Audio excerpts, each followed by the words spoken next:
doit mettre sur pied une dans un état de droit, il y a une justice indépendante.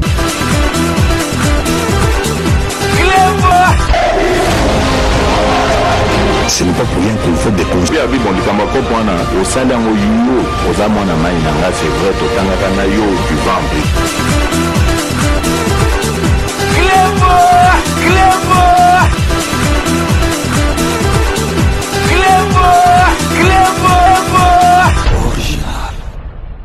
Salut et bienvenue sur Clébois Original. Merci de votre fidélité. 5 minutes avec César Ngadi. Tout le monde est d'accord et il en restera ainsi pendant très longtemps. 5 minutes, il y a Lelo, na Sengi, na Bino, Bandeko Nangai, ba Congolais, Bolanda Yango, na Bokebi Nyoso, na Ebike, ba 5 minutes, Nyoso tout Bolanda Kango avec une attention vraiment très particulière, mais oyo alelo na sengi bolanda yango sous na tension moko ya makasi koleka banyo surtout oyo ngai na salaka parce que lelo to zali kolobela eloko zali ko sala ba congolais pasi eloko oyo e banda kala solution nango to zwaka te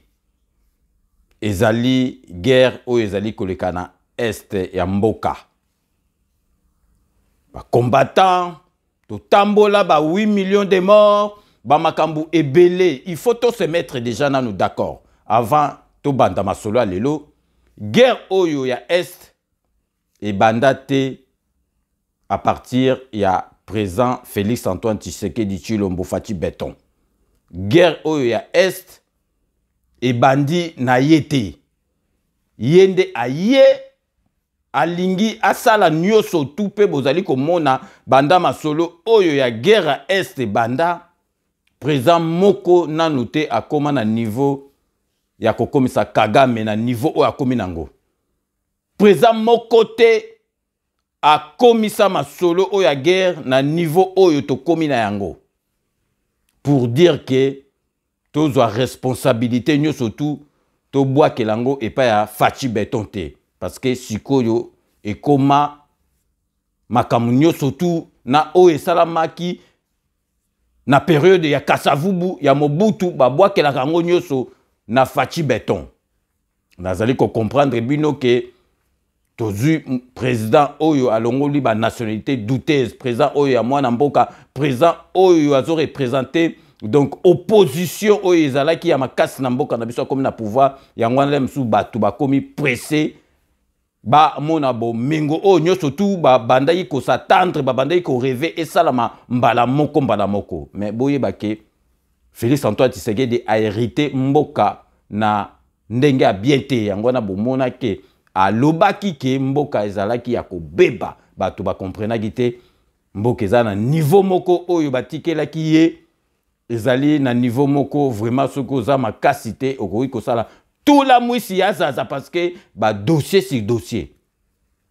na imagina ko bato batolo bake o nani o doki o fayula ko ma président na yebite soki tolongo ko suka wapi na ba frakato to za nango na mboka na biso donc Nzambe alingi Congo ndenge na lobaka Nzambe alingi Congo atiela biso mwana mboka Félix Antoine Tshisekedi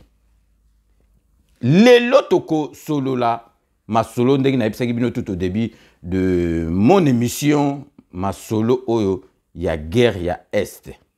mais na lingaki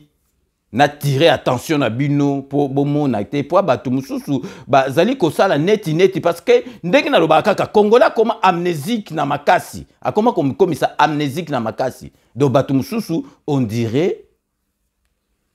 guerre oyo bandi donc Félix Antoine Tshisekedi mutu a bandi guerre oyo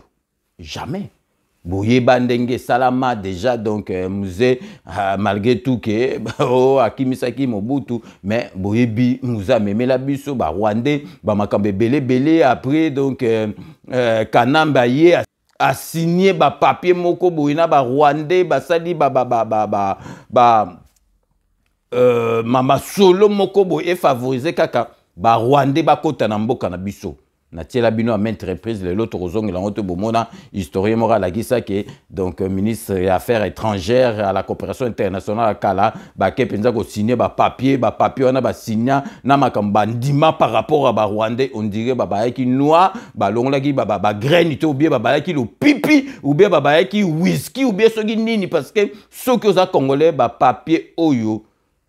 et signama po na masolo ya kondima ke tokoko pesa mabe na biso na ba Rwandais ba militaire ba soldat na biso ya ba Rwandais ba koko komati na ba niveau moko likolo donc ba poste régalien koko koma pe Rwanda koko zwango ya no bomona to koma infiltré til l'autre za infiltré to za ko longola bango malembe fati beto zo sala nyoso tout alongola bango malembe parce que to koma qui infiltré tina niveau mikuwa ekota tina mikuwa lelo na rozongi la ngote pona temps parce que toza na makambe belé ya koloba lelo bomona ngoto tiela bino donc ba papier signamaki donc en tout cas il faut zaka kiol pour au signer ba papier wana donc lelo vraiment na sengi na bino une fois de plus bolanda émission na bokebi nyoso parce que tozali kolobela masolo oyo ya est ya guerre est oyo banda kala donc esi la kate siko lelo yango na tozali koloba na ba konjamboka na président de la république ba négociation nyoso tosi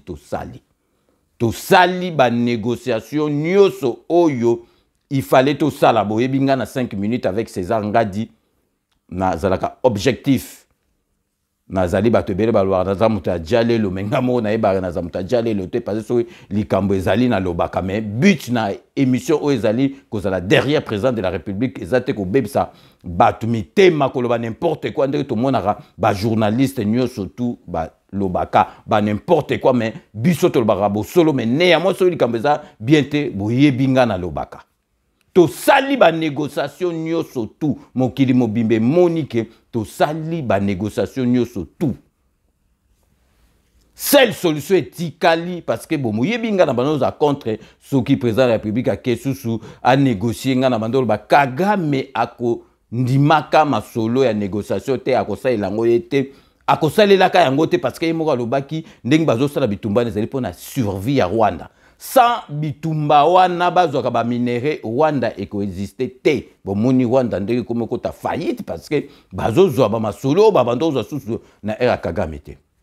Donc solution etikali il faut to déclarer guerre vraie guerre ya solo o tozo salaka oyo iza ya neti er mo bolembi donc to déclarer penza guerre ya solo neti Poutine zo sala makuna na Ukraine. Guerre penza solo parce que mukili mobimbe yebike tozali na torte to négocier to komiko expliquer on dirait ba professeur à géographie na histoire na chic donc tozali donc ma solo tout ezali ko simbate diplomatie oui mais na guerre penza solo o penza ya ko beta ka ba masasi penza donc o penza ke o chimutu o katani o koyotikali donc guerre on est au salate to déclarer penza officiellement que donc to komi siko na guerre na Rwanda parce que guerre eza déjà botala ka ke Rwanda ka tingula ki penza donc avion de chasse na biso donc il a qu'est-ce que azo déclaré déjà que avion de chasse na biso to biso survola ki jamais territoire na bango bazali ko loba to survoler territoire na bango donc une raison de plus que toujours survoler territoire na bango te bango bazolo ba ke to survoler donc une fois de plus c'est l'existe penza que bazali pour na bitumba donc biso to déclarer guerre penza ya solo parce que Rwanda ekoli ya biso te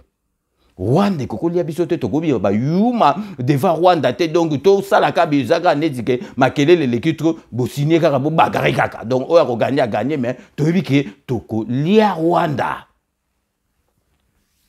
Diplomatie to boyite na masolo tout tozo mona pe Poutine kuna na Ukraine diplomatie zo salama mais ça c'est zali ko betama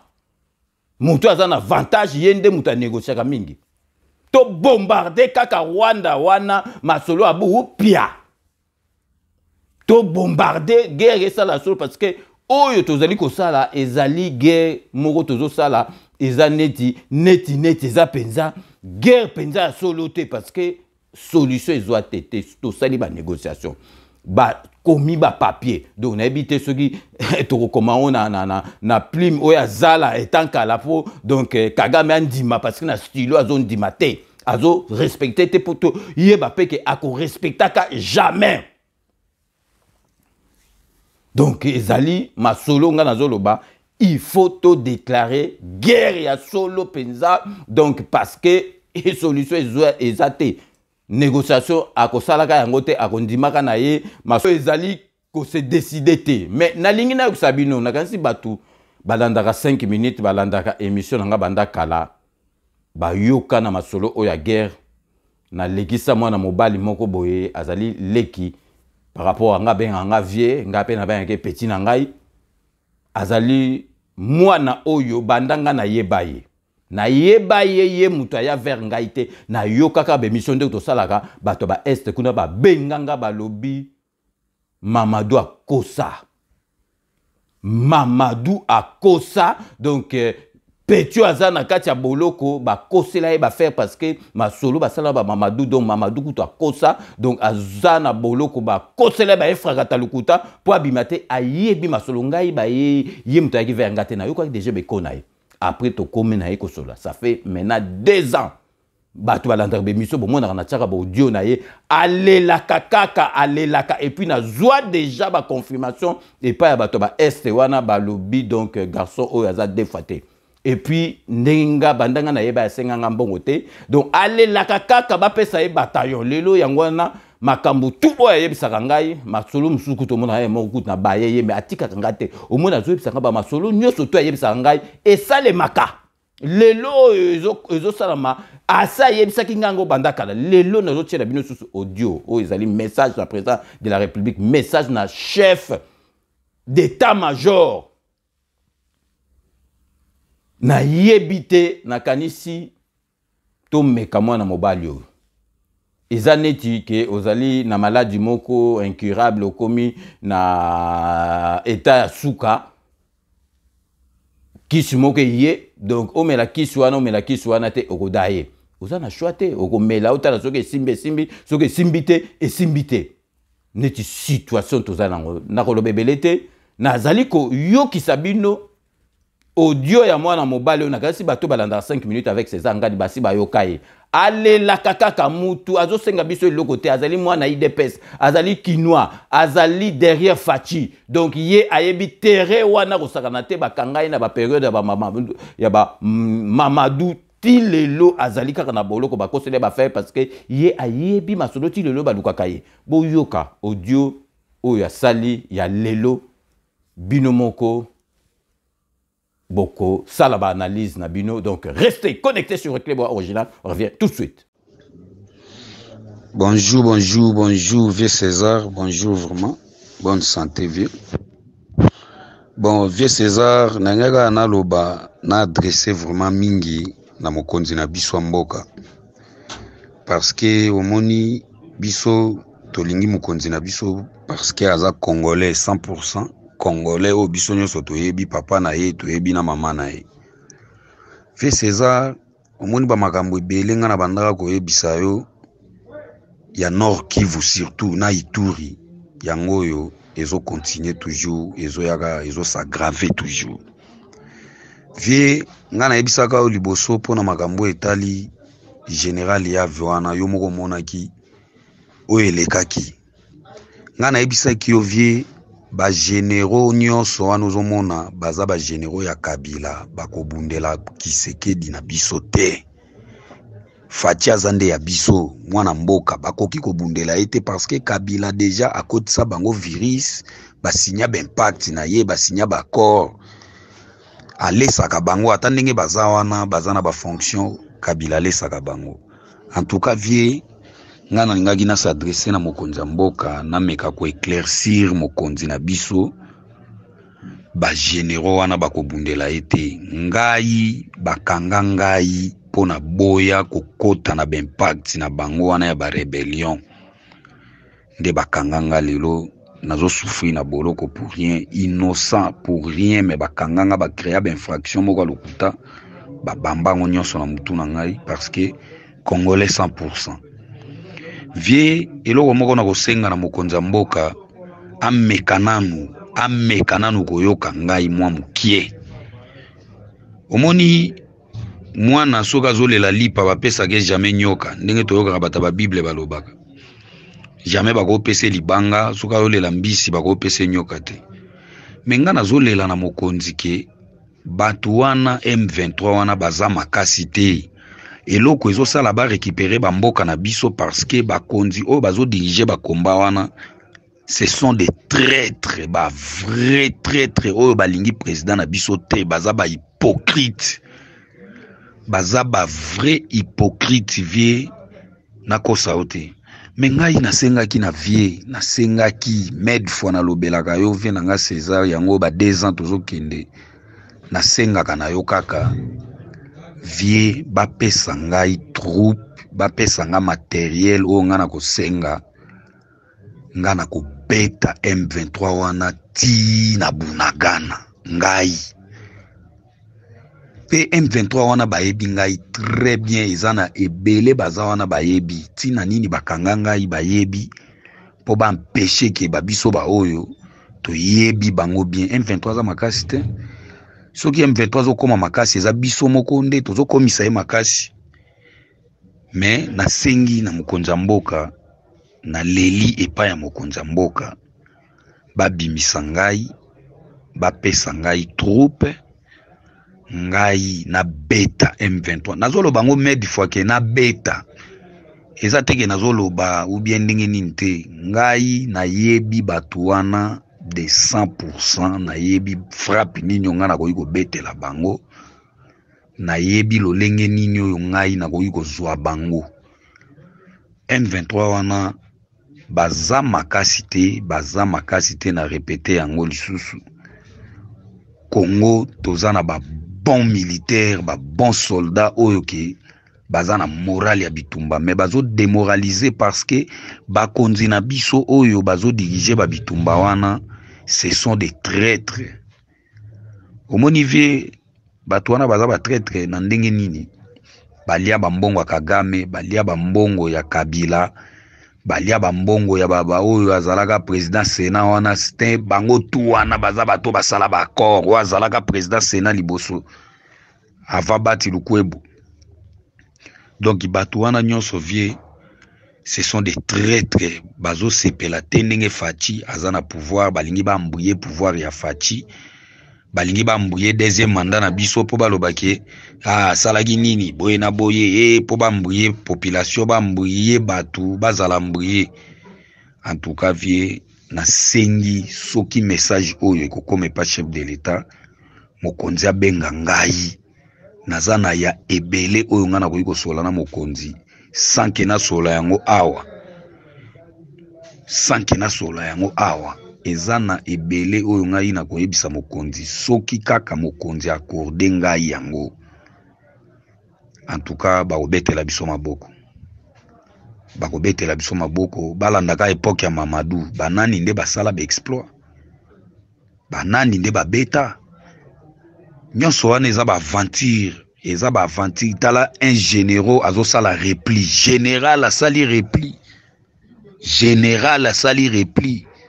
bosiko tango général déjà sali repli ba soda déjà ba monike awa général aki nani nde akokomande bitumba. En tout cas soki mokonza fongoli misute na bato oyo Goma ko akotombe lokola blague mais babiso ba oyo tolingi te ke Goma wana etombe ngana za prix ya ko se sacrifier mais toyoka kaka ke terrain wana nyonso M23 za alongwe po M23 azo exploiter déjà azo sa makambo ebele azo organiser ba réunion ebele basalaka babenga biso musuna ba réunion mususu tokenda te ba réunion ba Uganda ba réunion mingi esama nde na Uganda Rwanda wana zo renforcer ka ba armement ba nini mais Uganda pe aza na sima masolo ve ngana yebi ba faire wana tu toza wana batu mususu oyo ba yebi ba masolo moyena lo ba penza bien nyonso ezate po nga kutu ba localisaka ngai esika nini naza po ba yeba ndenge nini ya kolimwisa nga na terrain bongo vie nangena lo balo eloko moko oyo ezo kamwisa même baninga na ngao nazalaka na bango vie plus de 20 généraux. Plus de 20 généraux na Goma. Plus de 20 généraux, donc 20 plus. Plus de 20 généraux. Mais makambo ezo s'aggraver toujours. Mais faut qu'on fongola misu na babilo kwa boy vraiment. Hein? Vraiment.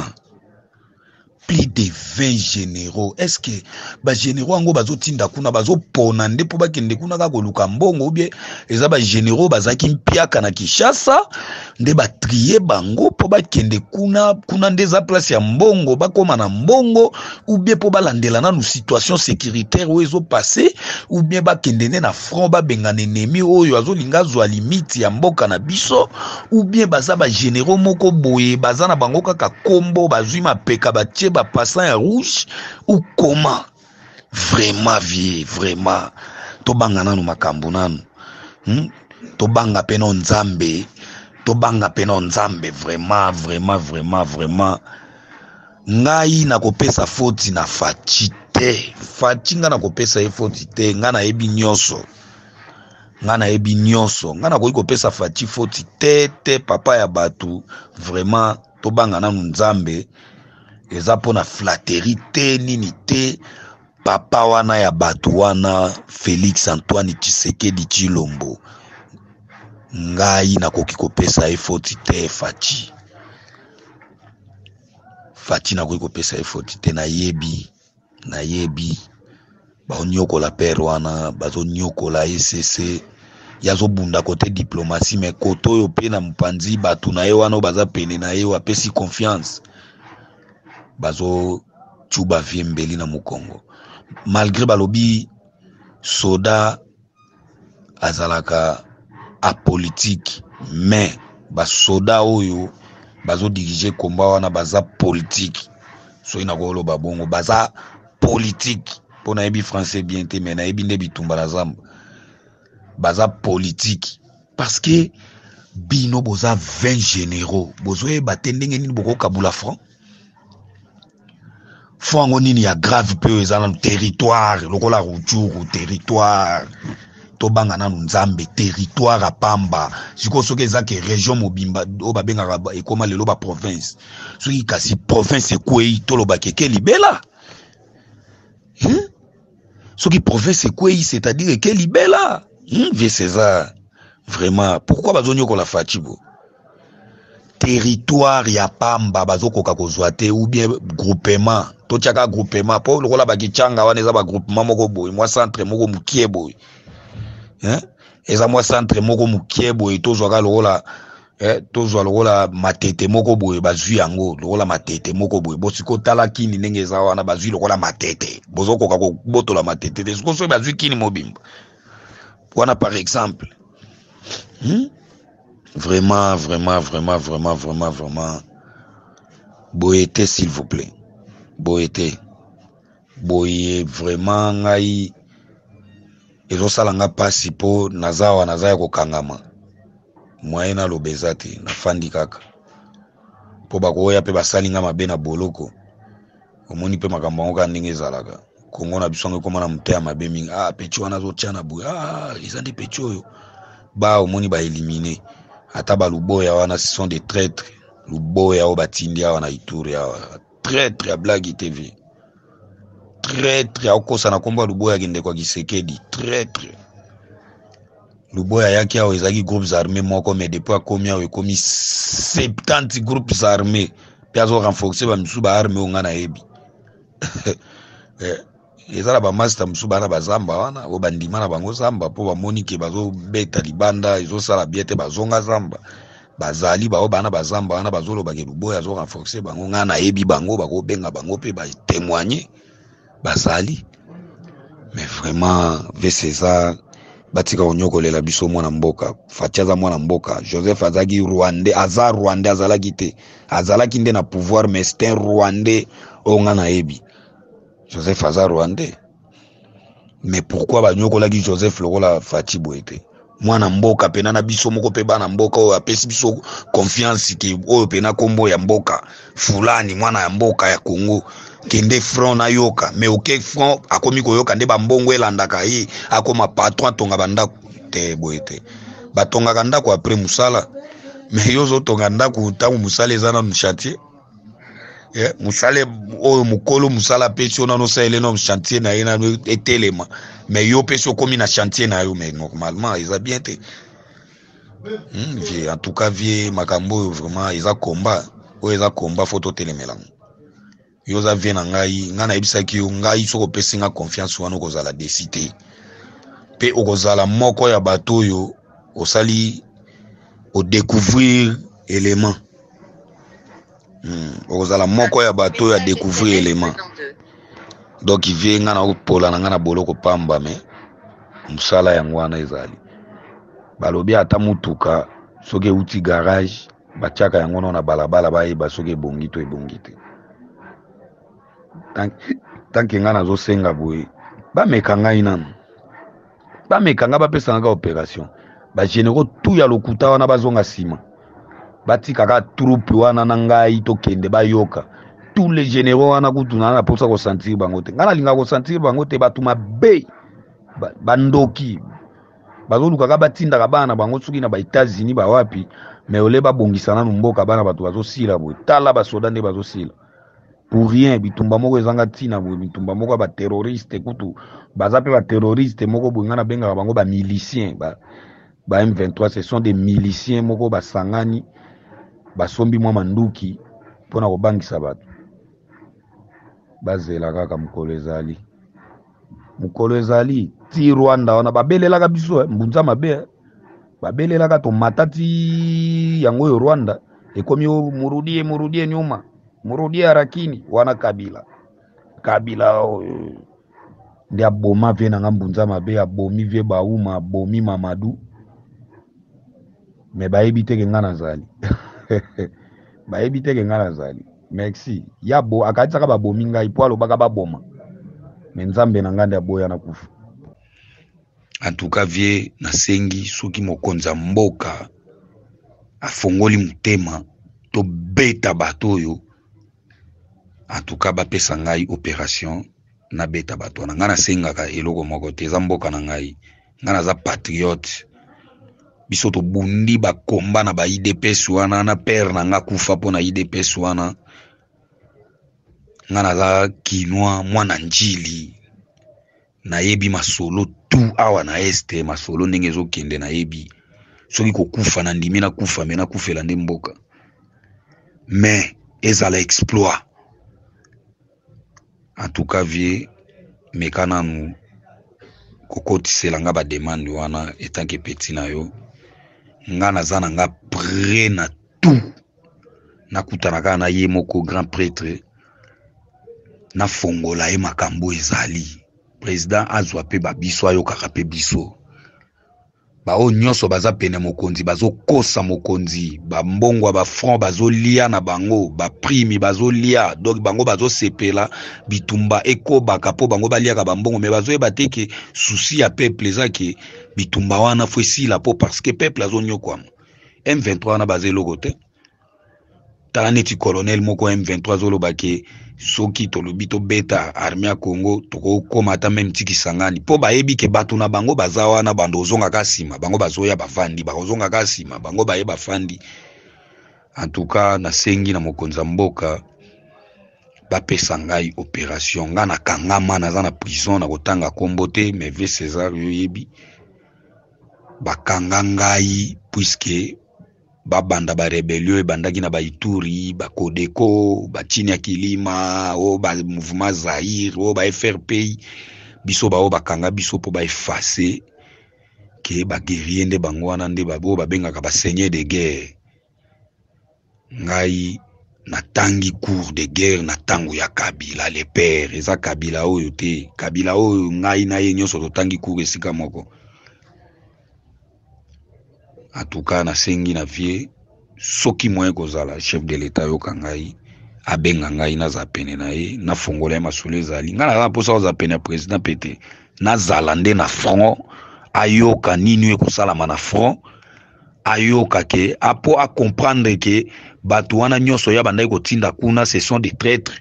bapesanga kaka opération wana. En tout cas, vie boromona kaka. Nga naza Kinois, naza Rwandais te, naza Ougandais te, Burundais te, naza Congolais 100% mwana njili. Nga naza Kinois et puis njilois. Na lelaka yango med fwa bakanga ngai pamba po basala ba rebellion na bango wana ekoba. Po bayebi babiso ba seigneur de guerre libanda bakokoka pe makambo wana te. En tout cas, vie yango wana kana ngena ebisa. Soki vraiment mokonza mboka yoki ngai.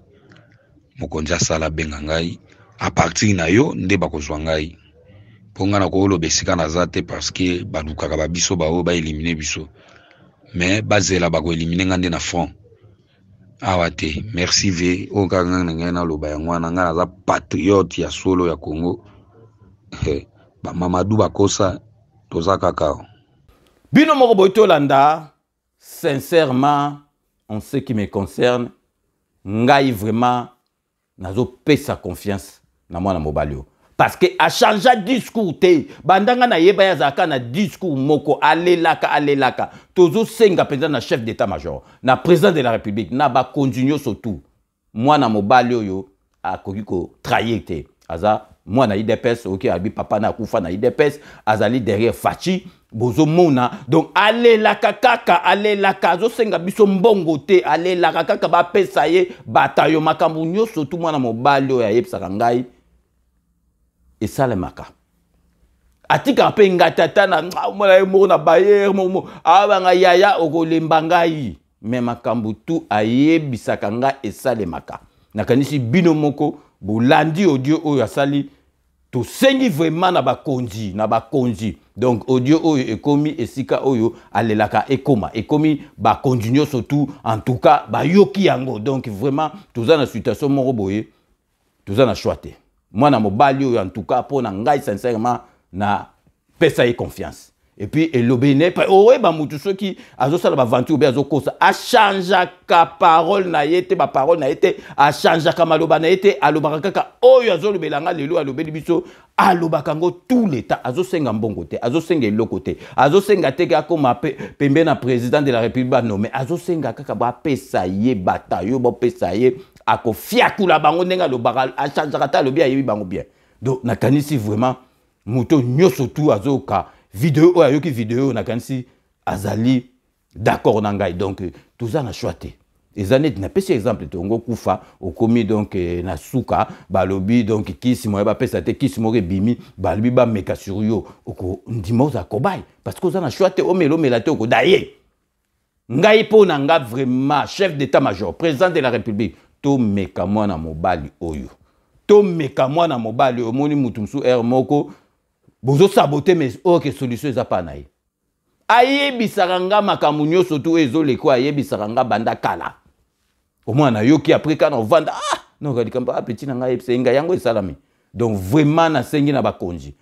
na bato nyonso tu oyo bazali na kati ya armée na président de la république parce que message wana ezali directement ya président de la république nakanisi vraiment to luka solution to mekana no mwana mobali parce que azosenga biso eloko ta azosenga ka kuta ndimi akufa na terrain donc yango wana na tenaki vraiment na tiela bino audio oyo donc to continuer masolo na biso lelo bozo mona bino moko marqué donc population Goma ekomi koboya na epse bino to sala masolo nyoso tout donc force régionale wane ya ezo sala eloko te donc ba négociation ezo simba te donc to komi na suka to sala loko moko susu o to ko sala ya sika ezate bo moni bino moko na Goma kuna donc population lingi kutu force régionale wana te donc na soutien bino moko bota na bato Goma ndengi ba tombokaki donc ba tombokaki penza ba lingi di susu te président de la pays botel ki pe ba image ye moko pe a kutanaki na ba responsable force wana zo yebisa bango bo yaki pona ko aider biso bo ye pona ko tia biso ba fitakani te donc bino moko bolanda na bilili donc restez connectés sur Clibo Original on revient tout de suite sous forme de troubles occasionnés par un mot d'ordre venu de quelques mouvements citoyens. Ils ont voulu que la ville ne puisse pas fonctionner pendant une semaine, réclamant l'action sur les champs de bataille des forces de l'EAC. Ainsi, ils ont barricadé les routes, brûlé les pneus sur les pavés, interdire toute circulation à taxi, à voiture, même à moto. Certains ont profité pour faire des vandalismes sur certains bâtiments d'écoles. Jusque-là, la situation est un peu trouble. Le gouverneur de province est descendu lui-même sur le terrain pour essayer de parler avec ceux qui s'amassaient par-ci par-là dans les grands carrefours et leur faire voir que l'action de barrer la route n'est pas profitable à la sécurité. Voilà donc la situation depuis ce matin et jusqu'au moment où nous sommes en train de parler, il est midi.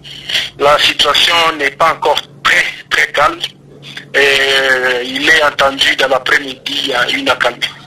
Vous dites que le gouverneur de la province est descendu dans les rues pour calmer la population. Vous croyez que son message a été entendu?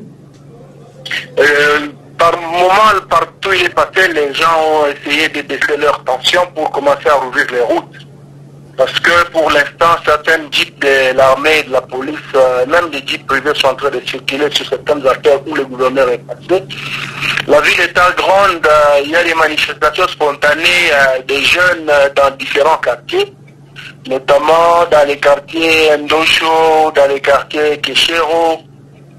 spécialement au niveau des Majengo et Bouréné où ça a été depuis le samedi chaud. Jusqu'à présent, la police n'a pas été déployée pour calmer les émeutes. L'armée aussi, les gens observent. Bon, on espère qu'ils vont recourir à la bonne foi pour permettre que la circulation puisse reprendre afin que les opérations, parce que ce matin, par exemple, il y a eu des convois qui allaient vers les opérations qui ont été bloqués par les routes que les jeunes ont barricadées. Selon le calendrier scolaire, aujourd'hui, c'est le début des examens pour les élèves du secondaire. Est-ce qu'ils sont descendus dans les rues pour rejoindre leurs écoles? Les élèves qui étaient dans les écoles ont été obligés de rentrer à la maison. Les examens sont reportés à demain selon les différents préfets en attendant la calmie. Parce que certaines écoles, notamment le complexe scolaire Maman Blaise, a été saccagé. Il y a d'autres écoles qui ont vu cela et ont pu prendre des dispositions pour libérer les élèves afin de ne pas avoir de pire. De toutes les façons, il est difficile de comprendre qui est derrière le mouvement, qui a donné le mot d'ordre. Quand vous posez les questions aux acteurs civils et même aux animateurs des mouvements citoyens connus, tous ni avoir donné l'ordre, mais l'ordre est venu d'un mouvement, on ne sait pas lequel. Et la plupart de ceux qui sont en train de barricader les routes sont des enfants de moins de 15 ans. Mais alors, et 12 ans qui sont dans les routes. Alors, Stover, si on ne sait pas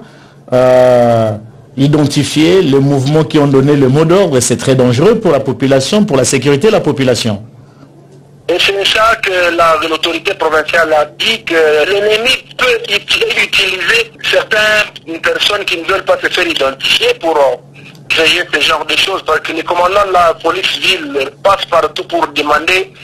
à la population de dégager les routes, de laisser les gens circuler. On ne connaît pas qui est derrière le mouvement. Ça peut être un jeu de l'ennemi. Et à l'allure où vont les choses, Tover, vous croyez que dans les après-midi, il y aura à calmer, parce qu'au moment où nous parlons, il est déjà 12h30 heure locale. Nous avons foi que la calmie sera là au regard de ce que nous allons d'espionner, parce qu'il est difficile de tourner avec une caméra. Les gens avaient difficile à accepter de sécuriser les journalistes qui travaillaient. On fait le pied. Déjà, comme à l'allure où vont les choses, on a foi que d'ici à 15h heure de Goma, tout redeviendra progressivement normal. Merci beaucoup, Tover, pour toutes ces précisions. Binomo Botolanda, donc force régionale et Simbité. Ba négociation et Angola, ya nini et Simbité, ba reconnaître Ango, bango moko oyo tango. Donc ba kei awa présent kei awa na Burundi awa binomo boyebi bunagana tilelo tozwa yango te donc tokomaki pembeni tilelo tozwa yango te donc ba makambo eza kaka mystique na mystique. Ba recommandation nyoso oyo esalama jamais ezala qui exécuté jamais ezala exécuté na Rwanda na Kagame ba exécuté en côté batu nyoso ba yebi yango mukili mobimba ba yebi yango et lobama ki kutu na mini sommet oyo witi ko sala mawa na Burundi to tiela bino boka ministre na biso affaires étrangères et coopération internationale alobi yango alobi donc ba recommandation nyoso tout ba masolo nyoso tout ba loba depuis Angola depuis wapi Rwanda et exécuté yango te et sala yango te bon siko tozali kozela susu nini po to déclarer kate bébé bakaka guerre abu pia bino mo boyoka ministre ya affaires étrangères et coopération internationale azali ko bango na ministre sommet ozalaki na Burundi au président de la République azalaki sur place donc restez connectés sur Kleboa Original on revient tout de suite.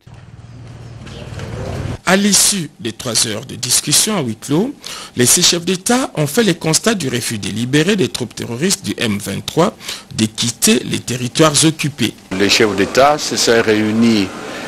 pour examiner les développements de la situation en RDC, la situation sécuritaire à l'est du pays. Ils ont fait le même constat que ça se détériore et qu'il faut vite agir pour faire appliquer les instruments qui sont en vigueur pour le moment, particulièrement le communiqué final du ministre sommet de Luanda qui a prévu un chronogramme qui est en fait la fusion entre le processus de Nairobi et celui de Luanda. Et ils ont insisté particulièrement sur la nécessité de la cessation des hostilités, particulièrement du côté du 1-23 et son retrait,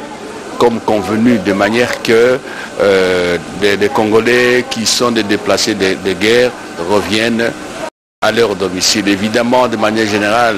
ils ont encouragé le président Tshisekedi de continuer avec le dialogue politique qu'il a initié à travers les consultations. Et évidemment, le président leur a donné des assurances qu'il est ouvert à tout le monde. Tous les groupes armés, c'est son travail. Et tout le monde a reconnu à l'unanimité que toutes les recommandations, toutes les programmations qui ont été faites, que ce soit dans les cadres du processus de Nairobi ou de celui de Luanda, plus particulièrement le communiqué du 23 novembre de l'année dernière, que tout cela n'a pas été exécuté. Le M23 s'est moqué des gens, soutenu par le Rwanda. Et c'est pour cela qu'ils ont préconisé une démarche pour relancer. On a responsabilisé aussi les chefs d'état-major des armées, des pays membres de la communauté d'Afrique de l'Est pour faire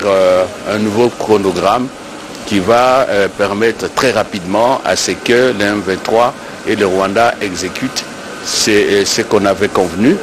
Et comme je vous ai dit, que les choses aillent mieux. Binomoro boito landa ezali sécurité. Makambo nyoso tu oyo tozali ko sala. Oyo ba pays wana oyo tozana ba sommet tozali ko sala. Ezali exécuté na Rwanda. Siko to ko insistaka tisuka wapi. Parce que Rwanda ezali survie pour na ye. Donc soki asali masolo te oyo ezalaka ba trouble côté kuna po bango ba benda ba minéré na biso donc bako sambwa donc akoki tika ba masolo oyo te. Avant de continuer donc émission na biso ya lelo tozolo bela makamba guerre oya est to marqué pause publicitaire et à ba partenaire na biso boyebi donc Kodia Simo ezali agence société monene pesi chance na ba congolais nyuso ba comme propriétaire bandaku vraiment na ba norme moko international bandaku bandi na 50 000 à crédit so lingo somba cash au sombi mais ezali à crédit okozwa ba clé na yo obandi ko futa ndambu ndenge sala makana poto yango na batu bazali ko comprendre te bazali ko banga bazomona ngo et que ko sala maté mais et ko sala avec Kodia Simo bobuka na te 2023 au vers la fin déjà bandaku bako livrer yango et puis bobo sanate Sepela TV décodeur oyo ya bana mboka ezali muke otamla ngo partout essayer ezali partout amsu soki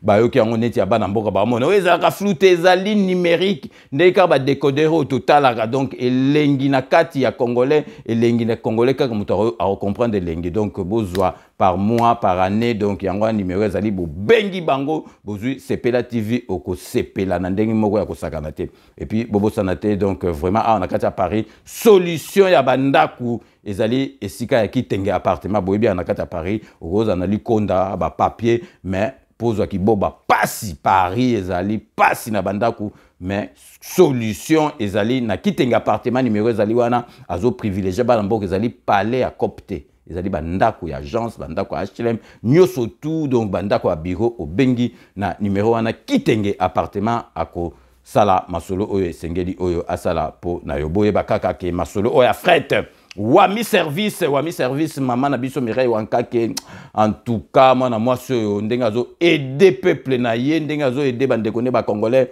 vraiment na o etali fret na masolo nyo surtout Wami business Mireille Wankake bozana masolo kotinda na kisasa ya fret mutuka ba colis tout ça na avion na bateau bo contacter masolo donc là pongi ozwango kaka na kisasa une fois de plus Mireille Wankake merci na nyo surtout aujourd'hui ko sala po na bana mboka et puis bobo sanate salon de coiffure kaka moko awa na kati ya Paris soko ye donc yebisa ba mema na porte à Paris na Saint-Denis El Binto coiffure salon ya ba professionnel ya ba star place ba Katarasuki donc vraiment au quotidien obima pas il faut rêver que bah Katiosuki. Donc restez connectés sur le club original, on revient tout de suite.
Codiasimo vous propose un crédit immobilier. Vous êtes du Congo ou de sa diaspora?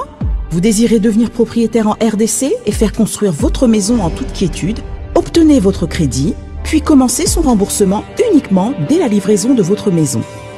À la Cité Kimia, nos maisons seront toutes construites aux normes internationales. Située à seulement 25 minutes de l'aéroport de Njili, 10 minutes de Safari Beach, au cœur de cette cité moderne, vous y trouverez aussi un centre commercial avec plusieurs commerces de proximité. Nos bureaux sont situés au 173 avenue Mutombokachi, dans la commune de la Gombe, référence rond-point Forescom. Venez dès à présent réserver votre lot dans ce nouveau havre de paix à Maluku, ce nouvel Eldorado au Congo. Codiasimo, la meilleure adresse pour construire la vôtre. Kilelo, qui t'apparte, pichu qui t'engue. Tu as opé sa appartement na kacha poto. Solution monani. Ozana posa ya salle à concert, salle ya mariage, pichu qui t'engue appartement. Osala location ya restaurant, obenga qui t'apparte, pichu qui t'engue appartement. Ozana posa ya événement, au défilé de mode, oh ba mama ba roya réunion, oh soki nini. Pichu Kitenge appartement qui t'apparte. Ozana besoin ya louer terrain. Oh na banda otumbaka tabana ngai na nenga poto zone industrielle qui t'apparte Pichu Kitenge appartement. Olingi ofungola oh ba bureau qui t'apparte Pichu Kitenge appartement. Numéro ya téléphone 0033 75 14 32 126. Benga na qui t'apparte Pichu Kitenge appartement. Olingi ko sala achat ya lupangu na poto. Ozana Kisasa, Ozana Ngola, Pichu Kitenge. Ba Kitenge ba ebele me wana qui t'apparte. Check.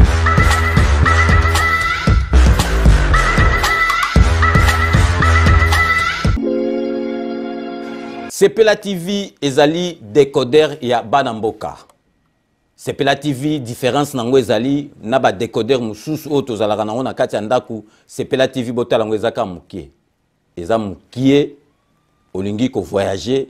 ozu yango o voyager nango. Parce que ba décodeur o biso tozalaka nango evandika na ndaku mais Sepela TV déjà eza mukie botala ozu o kolti yango ka na poche na kosi na poche à veste au voyager au memi yango partout dans le monde ici que kende. Donc on a besoin il y a câble HDMI,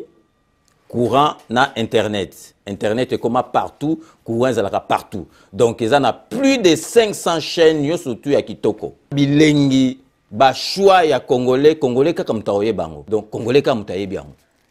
Congolais kaka mutaoye ba elengi nini yo kaka. Donc congolais kaka mutaye bango. Donc c'est relative ça. Ya Banamboka bozwa abonnement nango okozwa ngo ya ne mobimba okozwa ngo pe par mois au bengi bango na ba numéro na bango bozali komona. Donc Sepela TV ezali décodeur ya yo ya ngai. Donc ezali ya étranger te ezali ya Banamboka. Avec Sepela TV tout le monde est d'accord et il en restera ainsi pendant très longtemps. Bienvenue dans le monde de Sepela TV. Sepela TV est le décodeur qui vous permet de suivre les chaînes du Congo en direct de la diaspora. Wami Business, votre agence de fret maritime et aérienne. Vend des produits importés, lait de beauté, vin rouge, blanc, rosé, sel, sucre, désodorisant, eau de javel, savon de Marseille, casseroles et divers articles. À Kinshasa, nous sommes sur l'avenue Maringa 83, direction Assosa dans la commune de Kassavou. Pour plus de contacts, appelez-nous au plus 243 85 018 22 17 0033 75 80 96 032. Wami Business, toujours la qualité. Sur Paris, nous sommes au 5 boulevard Ornano 75 018. Wami Business avec Mama Mireille Wankaki, toujours la qualité. Chez Elbito Coiffure, toujours, ça marche comme ça là, avec la expédition là. Toujours.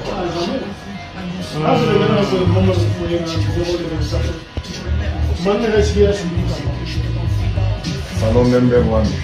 chez Elbito Coiffure. Tu coiffes avec sourire, tu coiffes avec noblesse. Chez Elbito Coiffure.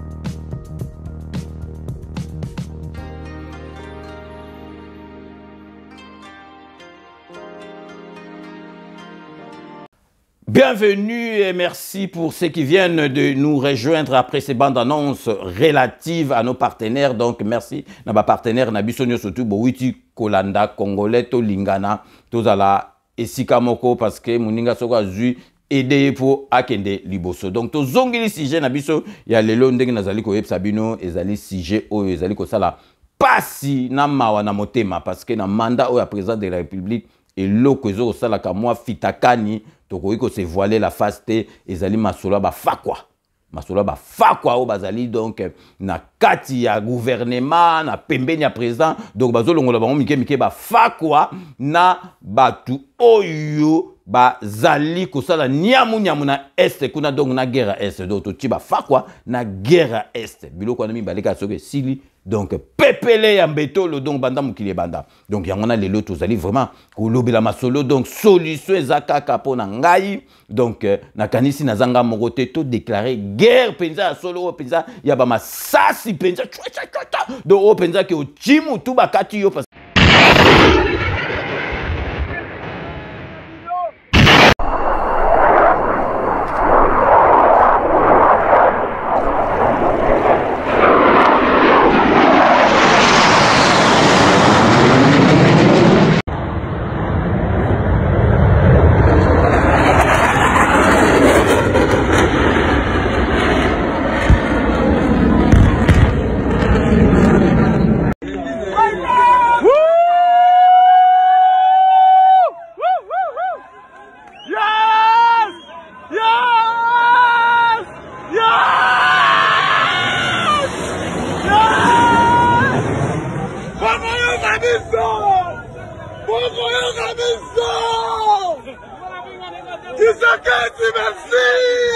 Parce que Rwanda a condimaka te photo sous qui ça y est na masasi bevant na guerre donc parce que tout ça li makamnyo surtout négociation nyo surtout tout ça li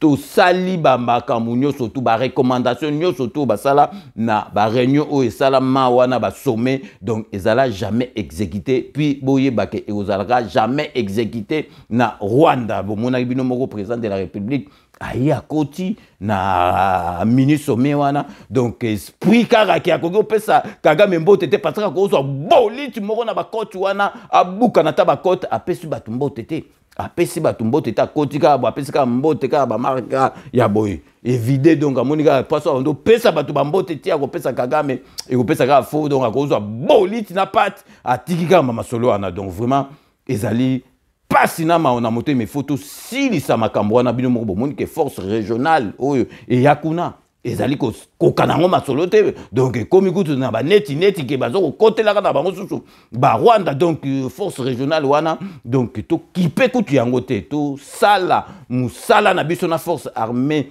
congolaise na biso FARDC na biso parce que donc vraiment Rwanda photo vidéo parce que ceux qui toujours landa ba négociation to vanda to betaka ba 10 ans to betaka ba masolo donc botala premier mandat ya président de la République et bandaki na masolo Rwanda et zo suki sapeka na masolo Rwanda toujours na solution te OK président masolo azo sala donc président moko nanu asala te donc yango na kaka to vider ces masolo parce que ceux qui to raté masolo guerre o vider na fati béton. Ah, guerre vidéo sous terre. Guerre vidéo sous terre parce que donc sacrifice au président de la République au sein de fort oiseau ça pour na guerre na limite que mutu mususu akoki ko sala au président de la République na biso azali ko sala. Donc yango na zoloba donc etikali solution eza guerre. Tozwa masolo toke na ba russe parce que ba américain neti toke na ba russe to causer na bango to lobi masolo za boye donc biso to ko sala boye ba ye donc to kaboli soki ba parce que masolo ya ba minerai président na relaxa bino président betaki discours tant donc tozo teka ba laxi en direct tozo teka ba or na biso en direct président lobi au moni be change boye alinga ko sala ngo na ba Rwanda wana na Rwanda yango sala ngo de façon que bon to yokeni siko bon tozo ka ba minerai to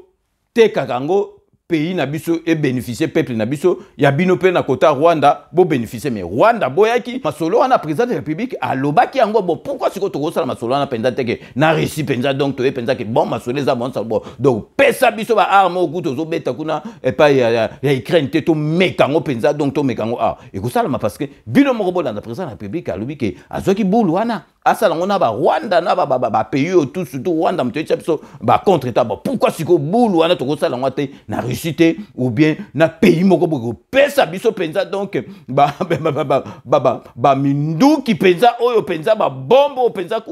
koti donc et longoli mutu penza ya Kagame wana donc to videseka ba feko parce que ba feko to kenango ti wapi to kenango ti wapi bino moko boko président de la République alobaki ango sala masolo ango pourquoi siko masolo ango to sala ngata na ba Russie pour masolo ngo sukaka abu pia toujours mis un accent particulier sur le fait que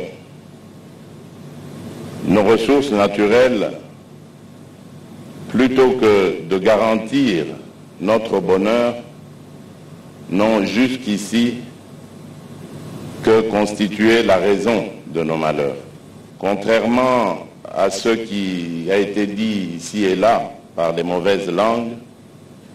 c'est exactement ce genre de partenariat que j'avais recherché avec nos voisins, pour mettre fin à ce trafic et cette contrebande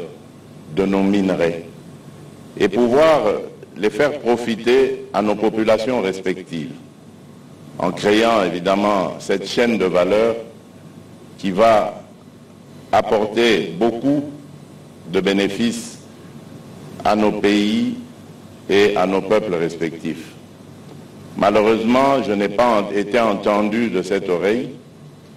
et certains de nos voisins ont préféré, eux, continuer à emprunter ce chemin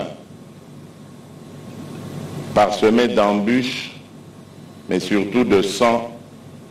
de nos compatriotes. En seulement une semaine de collecte, 28 kilos de lingots d'or en guise d'échantillon d'une valeur estimée à 5 millions de dollars. L'objectif pour les partenaires, c'est produire entre 15 à 25 tonnes par an. Donc, binomo boitolanda, donc solution, nazo répété, solution, ezali kaka. Guerre, il y a solo guerre, il y a bavanti, que on est iné, tu toki, donc tu bandit, pensa guerre, tu déclaré, pensa que à compter de ce jour. L'autre bandit pensa guerre, donc Rwanda, on a pensé talaka na air Mobutu, donc Mayel a traversé Rwanda dans un jour. Donc tu bandit pensa guerre, parce que tu as ça net iné,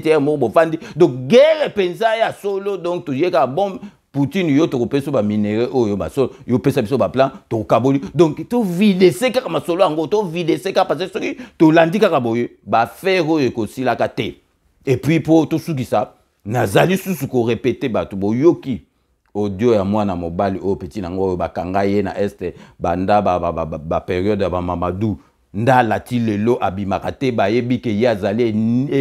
donc azali niamane tumba ye mo ndenga zolo ba ngai ye mutaya vers ngai te ngana yoka ke be kona ye déjà avant to banda ko soana ye ba yebisi ngai soki kaka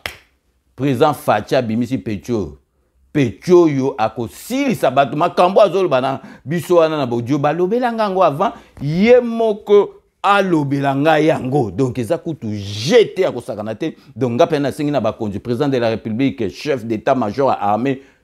petit nanga oyo azosenga eloko te azosenga mbongo te banda nanga ya 2 ans asengaka ba pesa ye bataillon akolia ba M23 parce que yebi yango parce que ngapena se renseigner baloba kutu donc deux fois te donc vraiment lelo elingai vraiment to donc lelo penza 5 minutes abiso donc na tenaki na lobela makambo guerre parce que na vandi na boule et puis singa mawana passe na motema ozota la président ngazo expliquer donc militaire wana ozoka pesa président motema passe na katia motema donc ozoma pesa mutazana mawa pona mboka na ye. C'est très dommage que la population s'entraîne vous êtes venus pour nous aider, vous n'êtes pas venus pour avoir des problèmes. Donc soyez vraiment attentifs à ça. Soyez attentifs à ça. Posez, répondez aux questions de la population, communiquez avec la population. Donc to aider ngana sengi na bakondi to meka pecho. To meka petit na biso oyo to ko perdre rien to meka ye parce que mona ye a ko sauver biso parce que makambu nyoso tu aye bisaranga yango pe na mona ka yango ata na bete ndef mais suka ka sanga vieux. Au moni makambu na bisaki donc vraiment ngana sengi na bakondi président de la République na sengi na chef d'état-major to meka petit nanga oyo to ko mona lem susu to ko trouver solution. Donc to komi na suka ya émission na biso ya lelo ndenge na bisaka bino ka je vous laisse les soins d'en tirer vos conclusions et de me faire parvenir vos commentaires comme d'ailleurs vous en avez l'habitude. Surtout comme na suka bobika base yango mutu sala tout na likopa ya bafayulu na Genève président de la République base et télémela qui président et priya beti chita sima président de la République yango yo a se retrouva masolo donc base ezali masolo ya kosakana te to banda toujours na Londres pour Europe sambote na honorable Jean Moutala merci na nyo surtout au sala rapport na 5 minutes avec César Ngadi toujours na kati à Londres tozali kopesa Jano Matundu na mwasi na Jano Matundu merci na nyo surtout au sala rapport na 5 minutes avec César Ngadi. Toujours na Catalan, vous allez couper ça. Marie à la beauté naturelle. Merci. Nanyo surtout au sale rapport na 5 minutes avec César Ngadi to clôturer à Londres. Na José Kana qui kakamene. Maître Weramukuna. Maître Rajamoule. Merci Nanyo surtout au sale rapport na 5 minutes avec César Ngadi to tiki London. To keisiko na kati Espagne pour nous repérer ça. Beloti Mavungu, vrai chéri Beloti Mavungu. Merci Nanyo surtout au sale rapport na 5 minutes avec César Ngadi to tiki Espagne to keisiko na kati ya lola na Belgique pour nous pesa putu de ya lola petit c'est propre putu de ya lola vient na zongi donc vraiment putu de ya lola merci na nyoso tout au sala rapport na 5 minutes avec César Ngadi toke siko na kati ya Suède pour nous pesa fidèle ya banda 5 minutes na ngai depuis radio internet depuis Diego Kao maman na biso Thérèse Kamani ndenga lingi mboka na epe lingi 5 minutes merci na nyoso tout au sala rapport na 5 minutes avec César Ngadi. Donc, Tokei Sikoyo, na administrateur Chai Mukenge Chai, Wabalenge, la mon voisin Chai Mukenge Chai, Jerry Mukuna, Babi Kisinga, Shikito Mushashino, merci na nyoso tout, Bossala Kanakatia groupe Nabiso, nyoso tout vraiment, na mon arayango, merci à trop. Donc, Totikali, toujours à Onakatia Paris pour Nakopesa Mbotena. Jean-Marie Chibangu, merci na nyoso tout, ça le rapport na 5 minutes avec César Ngadi. Fifi Filofaria. L'homme à la Mercedes, très propre, Fifi Filofaria. Merci Nanyo Sotou. Au sale rapport dans 5 minutes avec César Ngadi. Toké Sugo, Nakata Suisse pour Naropé sa Zoro Mabia Lampangamoun, Zoro Mabia. Merci na ba conseil, merci na ba information, Nanyo Sotou. Merci na amour na yo Yamboka. En tout cas, Zoro Mabia là, au Tumboli, Zoro Mabia là. Au Tumboli Fachi, au Tumboli Zoro Mabia. Toujours Nakata Suisse, Totikali Tozo Pesa, Ambro Jenny Suisser. Ambro Jenny Suisse na bete la bino du solo donc akena penza atika Suisse na ye ya propre akenda ko passer ba bonne année na est kuna vraiment ye amour ya mboka alakisa déjà yango donc tozong na kata pare pour na pesa amba de makambu mutu nga amba de makambu merci na nyo surtout au sala rapport na 5 minutes avec César Ngadi donc tozong su na kata espace pour na pesa maître Zaba de Zuba donc Kaïs Massananga Chik maître Zaba de Zuba merci na nyo surtout au sala rapport na 5 minutes avec César Ngadi tozong en France na kata Lyon pour na pesa caraméliser Chanel petite sœur propre caraméliser Chanel donc merci na ba message notant na zaina qui penasi na zongi caraméliser Chanel merci na nyo surtout au sale rapport na 5 minutes avec César Ngatoke na kati ya Belgique lisusu pour na opesa Massananga ya Chik Massananga ya coupé Jean-Claude Mabala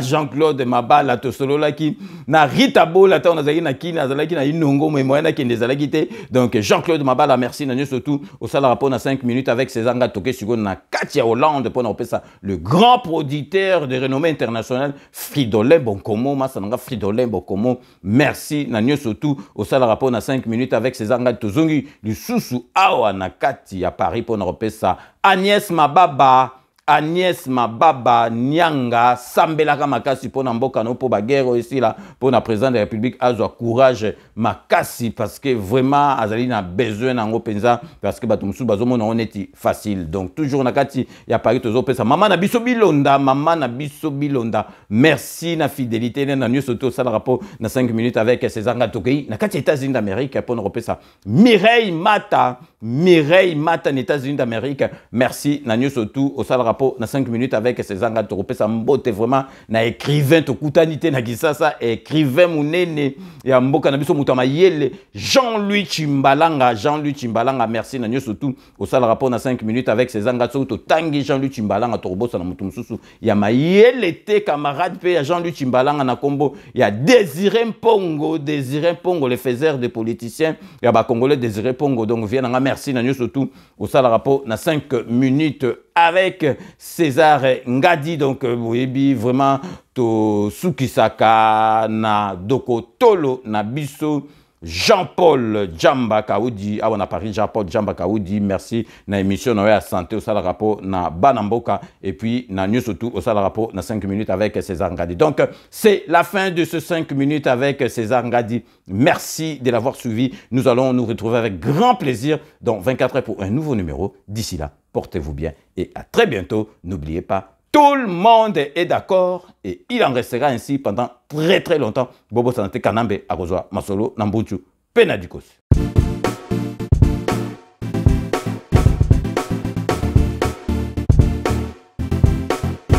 On doit mettre sur pied et mettre dans un état de droit et une justice indépendante.